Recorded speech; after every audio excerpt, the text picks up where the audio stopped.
Les élèves de l'option facultative théâtre et moi-même sommes absolument ravis de vous recevoir ce soir pour notre représentation.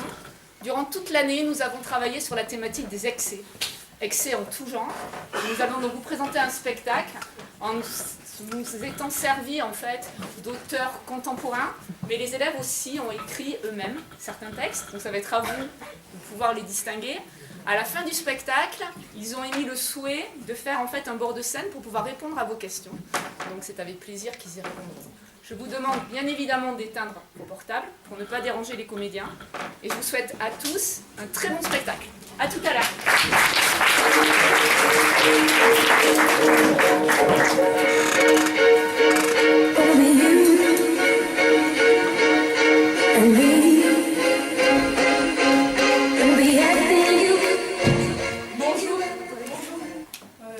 Bonjour.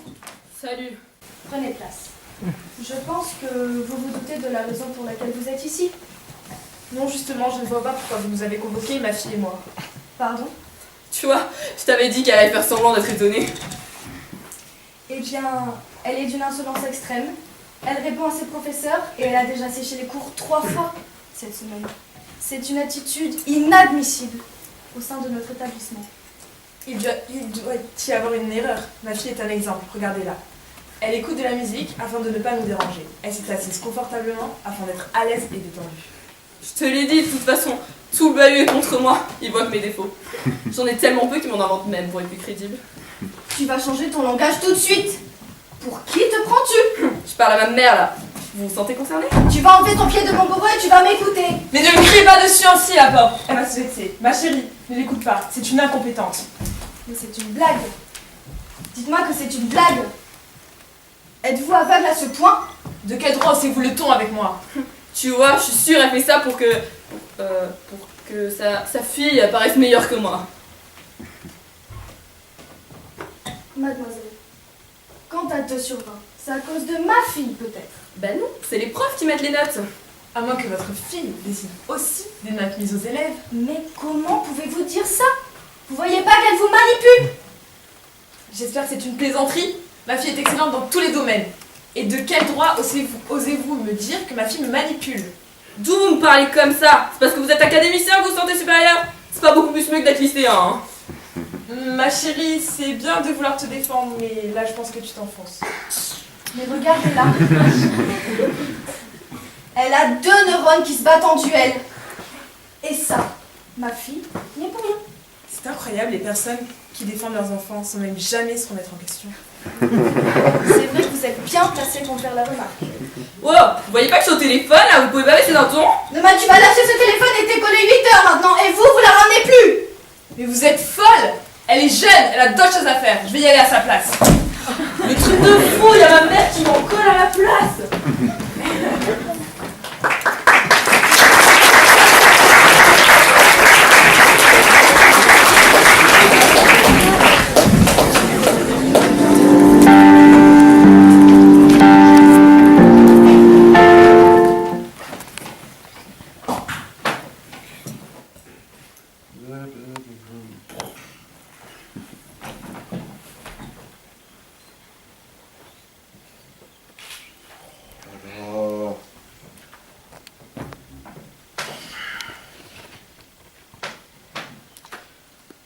Mon ami Serge a acheté un tableau.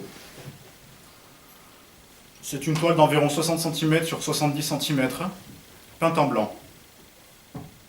Le fond est blanc. Et quand on cligne des yeux, on peut apercevoir de fins liserés, tout blanc. Bon, mon ami Serge est un ami depuis longtemps. C'est un garçon qui a plutôt bien réussi. Il est maintenant médecin dermatologue. Il aime l'art. Lundi, je suis allé voir le tableau que Serge avait acquis samedi, mais qu'il convoitait depuis quelques mois. Un tableau blanc, avec des liserés blancs. Ah! Allez, montre-moi ça.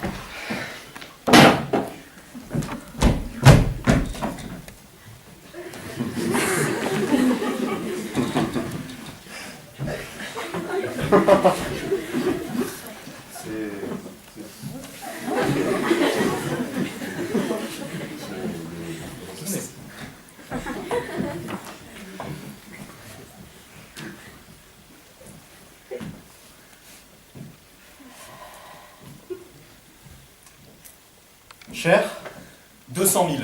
200 000. Andington me le reprend à 22. Qui est-ce? Andington.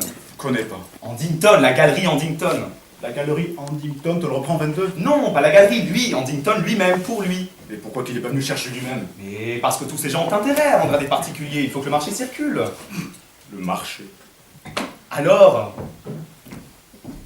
tu n'es pas bien là, regarde-le d'ici. Tu aperçois les lignes.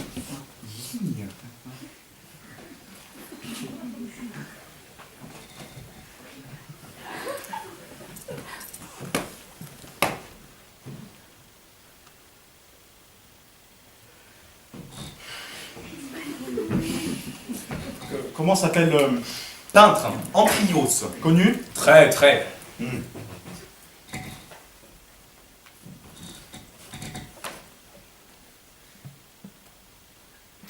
Dis-moi, Serge, tu n'as pas acheté ce tableau de 100 000 francs? Mon vieux, c'est le prix, c'est un Amprios. Tu n'as pas acheté ce tableau de 100 000 francs? J'étais sûr que tu passeras à côté. Tu as acheté cette merde de 100 000 francs!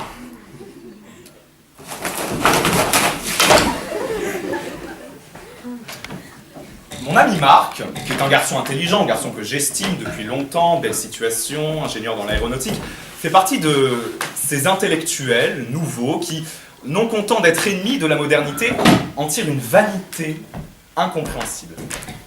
Il y a depuis peu chez l'adepte du bon vieux temps une arrogance vraiment stupéfiante. Comment peux-tu dire cette merde? Au sens, Serge, ris, c'est impressionnant que tu as acheté ce tableau. Aïe aïe aïe. Oh. Que tu trouves cet achat prodigieux, tant mieux que ça te fasse rire, bon, mais j'aimerais savoir ce que tu entends par cette merde. Te foutrais-tu de moi? Pas du tout. Cette merde, par rapport à quoi? Quand on dit telle chose est une merde, c'est qu'on a un critère, une valeur pour estimer cette chose. À qui t'adresses-tu? À qui t'adresses-tu là? Ouh. Tu ne t'intéresses pas à la peinture contemporaine, tu ne t'y es jamais intéressé, tu n'as aucune connaissance en ce domaine, donc comment peux-tu affirmer que tel objet, obéissant à des lois que tu ignores, est une merde?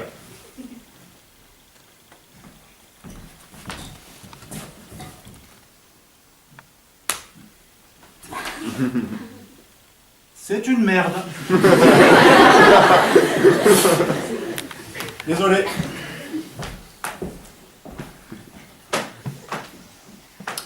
Il n'aime pas le tableau. Bon. Aucune tendresse dans son attitude. Aucun effort. Aucune tendresse dans sa manière de condamner. Un rire prétentieux, perfide. Un rire qui sait tout mieux que tout le monde. J'ai haï ce rire.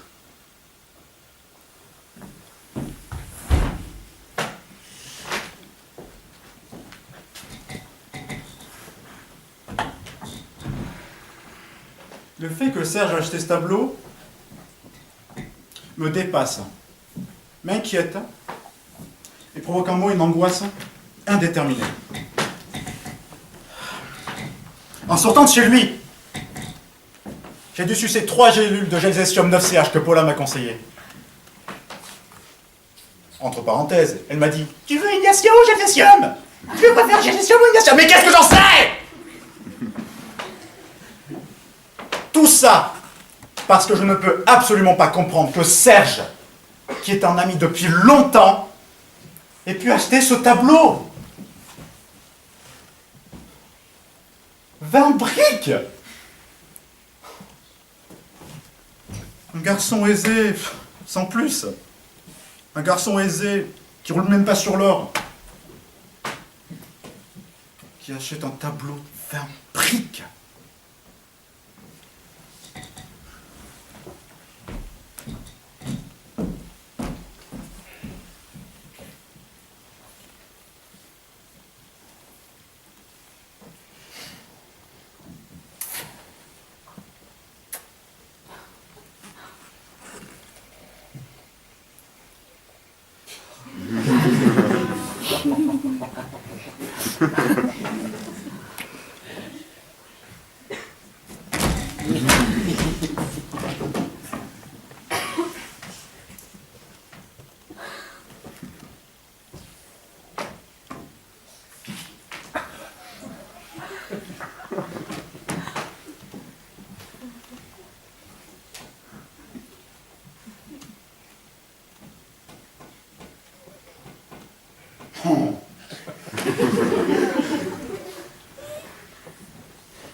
Quand nous sommes parvenus, Marc et moi, à l'aide d'un savon suisse à base de fiel de bœuf prescrit par Paula à effacer le skieur, j'ai contemplé mon trio et je me suis tourné vers Marc. Savais-tu que les feutres étaient lavables? Non, m'a répondu Marc. Non, et toi? Moi non plus, ai-je dit très vite en mentant.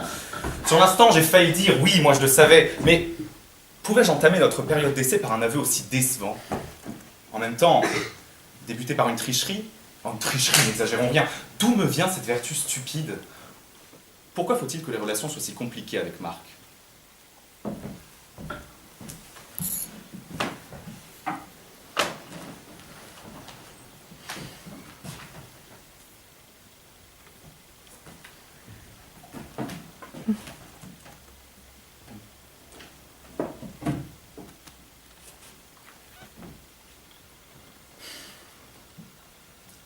Sous les nuages blancs, la neige tombe.